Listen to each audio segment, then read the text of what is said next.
자, 화라산의 배우자하고 살고 있다. 일단 여러분이 결혼을 하기 전이잖아요. 한 번 더 생각해보세요. 그런데 저 화라산하고 살고 있어요. 저 어떻게 살아내요? 상담소 때 데리고 온다.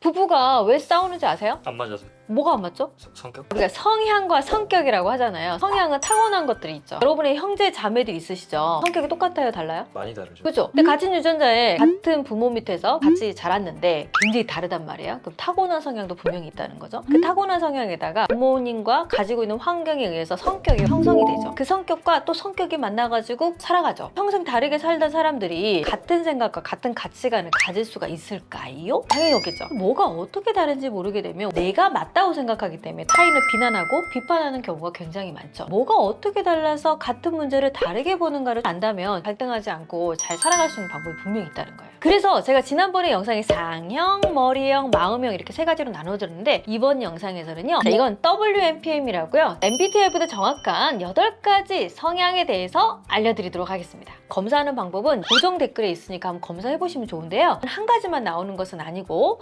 2가지에서 3가지 정도를 볼 수 있습니다. 자, 또 이거 보시면서 이런 말씀들을 하세요. 이 많은 사람도 8가지 유형으로 나눌 수 있냐? 맞습니다. 8가지 유형으로 나누고자 하는 것은 아닙니다. 성향에 따라서는 2가지 이상이 섞여 있지만 자라오는 환경과 타고난 기질 여러 가지가 모여져서 성격이라는 게 형성됐다는 거 참고해서 검사해 보시면 좋겠습니다. 자, 첫 번째 소금산 성향을 얘기해 드릴게요. 자, 먼저 장형에서 2가지로 나누어지는데요. 첫 번째 소금산 성향이 장형에 속합니다. 자, 소금은 필요한 존재인가요? 필요하지 않는 존재인가요? 필요하죠. 그렇죠. 소금 엄청 중요하잖아요. 근데 소금산은 예의가 엄청 중요한 사람이에요. 자, 우리나라에 예의 없는 사람들이 다 모였다고 생각해봐요. 어떻게 될까요? 난리 날 것 같은데요. 곳에서 예의 있는 사람들 많아져야 좀 더 사이가 건강하죠. 그만큼 필요한 사람들이라는 거예요. 그런데 이 소금을 우리 PD님에게 한 주먹을 확 던졌어요. 우리 PD님 기분이 어떨까요? 좀 많이 안 좋을 것 같아요. 아니 이렇게 귀한 소금 줬는데 왜 기분이 나쁠까요? 자, 소금산이 말을 하잖아요. 소금 맞은 기분이 들어요. 따가워, 아파. 자, 소금산들은요 맞는 말을 되게 아프게 합니다. 잔소리를 맨날 듣는 것 같아. 그런데 만약에 여러분의 남편이 이렇게 얘기한다고 생각해보세요. 화가 나서 집에 들어오기 싫은 마음이 생기죠. 자, 장형 하나 더 갈게요. 활화산이라는 성향이에요. 자, 활화산 하니까 느낌이 어때요? 불타오르네. 화산은요 2가지 종류가 있습니다. 활화산과 휴화산. 활화산 옆에 가면 어떻게 될까요? 그 활화산에서 용암이 한 바가지 탁 터졌다고 생각해봐요. 맞으면 어떻게 돼요? 죽습니다. 근데 휴화산에 가면 어떻게 해요? 밑에 온천이 흐르잖아요. 되게 따뜻해갖고 사람을 품을 수 있겠죠. 그래서 활화산과 휴화산은 건강할 때와 불건강할 때로 나눌 수가 있습니다. 자, 요거를 다른 말로 얘기하면 왕 같은 존재라고도 해요. 성군과 폭군으로 나누죠. 성군 옆에 있으면 어때요? 되게 안전하죠. 보호받죠. 폭군 옆에 있으면 어떨까요? 잘못 말했다가 큰일 나죠. 이런 사람이라면 내가 휴화산이 되거나 성군이 되려고 노력하는 게 되게 중요하고요. 내가 활화산이라는 사람하고 살고 있다. 그럼 이 사람하고 어떻게 말하고 어떻게 관계 맺음을 해야 내가 용암을 안 맞을 수 있는지를 생각해 볼 필요가 있어요. 그럼 건강할 때랑 불건강할 때라고 하셨는데 그걸 구분하는 방법은 뭐가요? 굉장히 디테일한 단계가 있는데 아주 심플하게 얘기를 하면 활화산이 건강하지 않고 불건강하게 되면 완전 내로남불이에요. 내 말은 다 맞고 네 말은 다 틀려. 만약에 건강한 활화산이다 그러면 사람들을 도와주려고 하는 마음이 굉장히 큽니다. 도와주려는 마음이 있어요. 어떤 사람을 도와주냐? 내 말 잘 듣는 인간만 도와줍니다. 자, 활화산의 배우자하고 살고 있다. 일단 여러분이 결혼을 하기 전이잖아요. 한 번 더 생각해 보세요. 그런데 저 활화산하고 살고 있어요. 저 어떻게 살아내요? 상담소 때 데리고 온다. 근데 활화산들이 상담소에 진짜 안 옵니다. 내 인생 내가 마음대로 살 거야. 이렇게 얘기할 확률이 높기 때문에 잘 부탁해가지고 데리고 오는 방법이 제일 좋고요. 혹시 도저히 안 되겠다 싶으면 도움이 필요해라고 얘기하는 느낌이 들어야 돼요. 너는 하루 종일 일하느라 너무 힘들었어. 이렇게 얘기하잖아요. 그럼 내가 도와줄게. 그런 부분들을 조금 자극하면 내 말을 잘 들어줄 확률이 높습니다. 자, 2번째 마음형도 3가지 유형이 있습니다. 마음형에는 제일 첫 번째 호수 유형이 있어요. 호수하면 느낌이 어때요? 넓은 느낌이에요. 자, 눈을 감고 생각을 해보세요. 잔잔한 호수가 있어요. 그 위에 해가 반짝반짝 빛나고 있고 나무가 굉장히 우거져 있어요. 굉장히 아름다워요. 근데 거기에 까만 먹구름이 끼어가지고 해가 하나도 보이지 않아요. 스산하고 약간 무서운 느낌도 들지 않겠어요? 그래서 호수는 사랑받고 있을 때와 사랑받고 있지 않을 때 완전 다른 느낌이 듭니다. 호수의 해는 사랑이라고 할 수 있어요. 충분히 사랑받는 호수라면 굉장히 해피하고 건강하게 살아가지만 내가 사랑받지 못한다고 느끼는 순간 하여간 굉장히 불건강한 상태로 살아갈 수가 있어요. 그래서 감정의 기복이 굉장히 많고 매우 예민한 사람이 되어버릴 확률이 굉장히 높습니다. 이 호수는 굉장히 공감력이 좋아요. 자, 남자가 다 공감 없다고 이런 거 말도 안 됩니다. 이 호수 남성은요 굉장히 공감력이 좋아서 마음을 위로해줘야 할 때 이만큼 잘 위로할 수 있는 사람이 없을 정도로 마음형에 속합니다. 사랑이 되게 중요한 사람이에요. 중요하기 때문에 모든 에너지가 만나고 있는 사람에게 쏠릴 확률이 굉장히 높죠. 그러면 애인도 없고 배우자도 없어. 그러면 인생이 편하겠네요? 그렇죠. 굉장히 편할 수 있죠. 그런데 또 혼자 있는 것도 너무 싫어. 사귀다가 헤어졌어. 근데 그 기간이 매우 짧을 확률이 높아요. 바로 누군가를 만납니다. 이런 성향을 가지고 있습니다. 또 두 번째, 마음형 중에서는 지중해라는 성향이 있어요. 우리 지중해도 사랑이 굉장히 중요합니다. 호수는 내 한 사람에게만 에너지가 쏜다는 거죠. 그런데 우리 지중해는 많은 사람과 사랑을 나누고 싶어하는 마음이 매우 강합니다. 그래서 지중해의 키포인트는 뭐냐면 누군가에게 도움이 되는 삶을 살고 싶어하는 마음이 있어요. 도움을 요청할 때 마음이 움직이는 유형이라고 보시면 돼요. 그래서 누가 봐도 지중해는 너무 좋은 사람인 것 같아. 결혼 전에는 좋죠. 결혼하면 힘듭니다. 자, 여러분이 제 영상을 많이 봤다면 착한 남편을 만나지 마라. 지중해가 남편이다. 그럼 이 사람은 우리 아내에게만 착한 사람이 아니고 세상 모든 사람에게 착할 확률이 굉장히 높다. 만약에 퇴근하고 일찍 들어와가지고 오늘 오랜만에 아내와 함께 하려고 했는데 친구가 연락이 왔어요. 나 여자친구랑 헤어져서 너무 슬퍼. 나 지금 술 한잔 같이 해줄 사람이 필요해. 이렇게 얘기하잖아.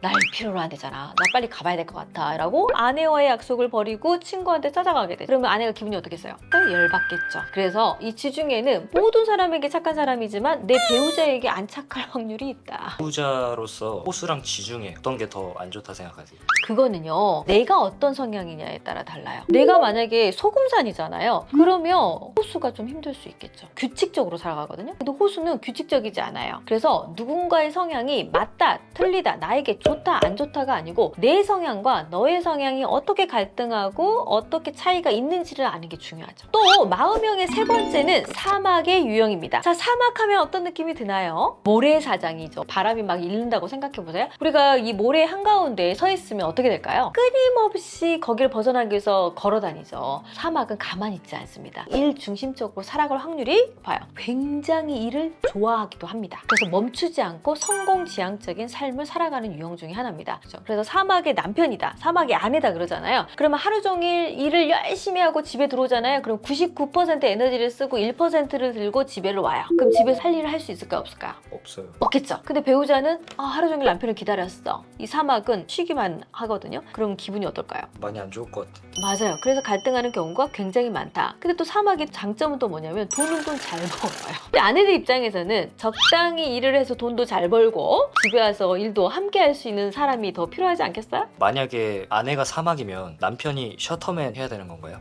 그렇게 해주면 사막도 해피하고 집안일을 좋아하는 남편이 있다면 그것도 괜찮을 거라고 생각을 합니다. 어찌 보면 제가 좀 사막의 유형이라고 볼 수 있거든요. 저는 일이 필요하다 싶으면 그게 날을 새든 새벽 4시까지 일을 하든 끝까지 하는 경향이 굉장히 강하죠. 더 놀라운 사실은 저희 아이가 아침에 엄마 나 오늘 준비물이 필요해 준비해줘. 오케이 알겠어 이래놓고 저는 출근하는 순간부터 생각이 하나도 안 와요. 가정일에 대해서는. 그리고 집에 딱 도착하잖아요. 그럼 갑자기 생각나요. 그래서 집에 갔다가 다시 돌아가는 경우가 굉장히 많았어요. 부부가 사막과 사막끼리 만나면 어떻게 되나?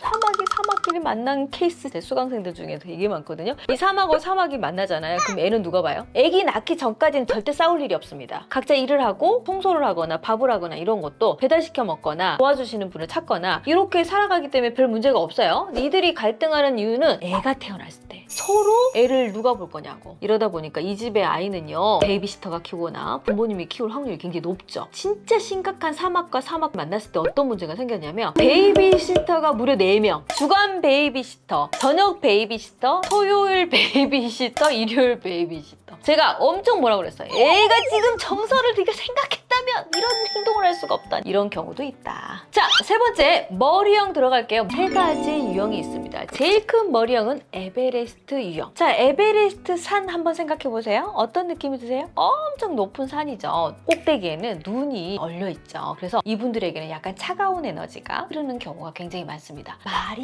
없어요. 꼭 필요한 말 아니고서는 잘 하지 않습니다. 그래서 어떤 아내들은 이런 분들이 있어요.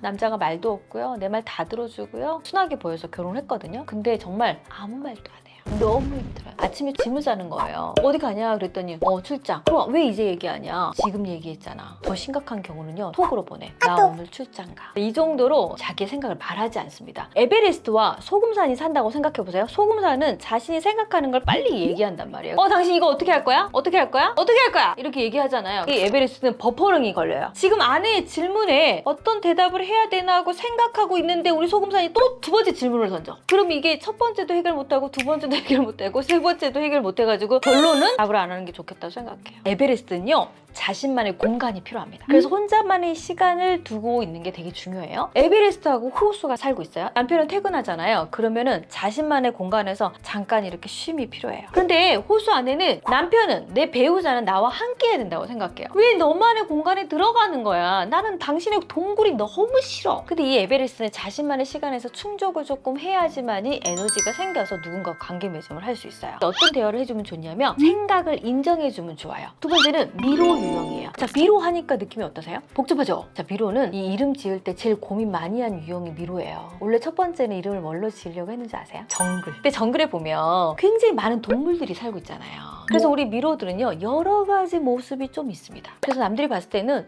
되게 착한 줄 알았는데 어느 날 보니까 좀 안 착한 것 같기도 하고 왔다 갔다 할 수 있는 유형이다. 근데 이들은요, 나빠서가 아니고요, 안전하게 살아가는 게 매우 중요한 유형 중에 하나가 미로 성향이라고 볼 수 있어요. 미로는 건강할 때는 되게 착한 사람처럼 살아가기도 합니다. 불건강하잖아요. 그럼 의심이 많아요. 예를 들자면 미로하고 화라산하고 산다고 칩시다. 그 화라산이 나 오늘 회식이야. 미로가 어떻게 얘기할까요? 회식이라고? 그래 몇 시에 올 거야? 가봐야 알지. 누구랑 가는데 네가 알아서 뭐해. 활화산이 진짜 그러나요? 화라산 그래요.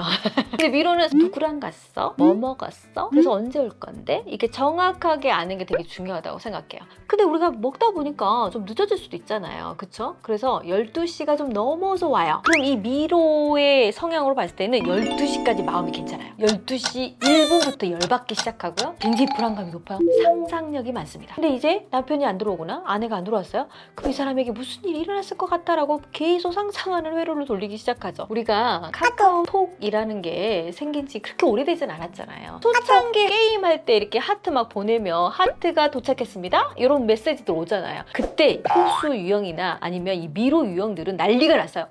어떻게 하트를 보낼 수가 있어? 하트는 아무에게나 보내는 게 아니야. 이런 것들이 굉장히 많을 수가 있다. 관심 받는 게 사랑이라고 느낄 확률이 높고 이들이 궁금해서 자꾸 질문을 하는 이유는 사랑하기 때문입니다. 대망의 마지막에 왔습니다. 와이키키 하면 느낌이 어때요? 즐겁고 재밌는 게 중요해요. 아주 행복 지향주의적인 성향을 가지고 있죠. 근데 행복하고 즐겁다 생각하는 곳에는 몸이 엄청 빨리 가요. 근데 재미없어, 즐겁지 않아. 그러면 몸이 엄청 늦어지면서 가고 싶지 않은 마음이 굉장히 클 수 있겠죠. 행복 지향주의여서 행복하다고 느낄 때는 자신이 살아있다는 느낌이 들지만 행복하지 않다고 생각하면 인생이 뭔가 되게 허무해 보이고 좋아하지 않습니다. 이 와이키키와 미로가 산다고 생각을 해볼까요? 자, 와이키키는 즐겁고 행복한 곳에 몸이 빨리 가잖아요. 친구들이 오늘 모였대. 빨리 가야 돼. 근데 이들은 행복하잖아요. 그럼 엉덩이가 떨어지지 않아요. 그래서 오늘 12시까지는 집에 가려고 분명히 아내하고 약속을 했는데 너무 재밌어. 나 혼자 일어나기는 너무 아쉬워. 못 일어나. 그리고 집에서 만약에 미로 아내가 기다리고 있다고 생각해봐요. 전쟁이죠. 그래서 끊임없이 싸우는 경우들이 있죠.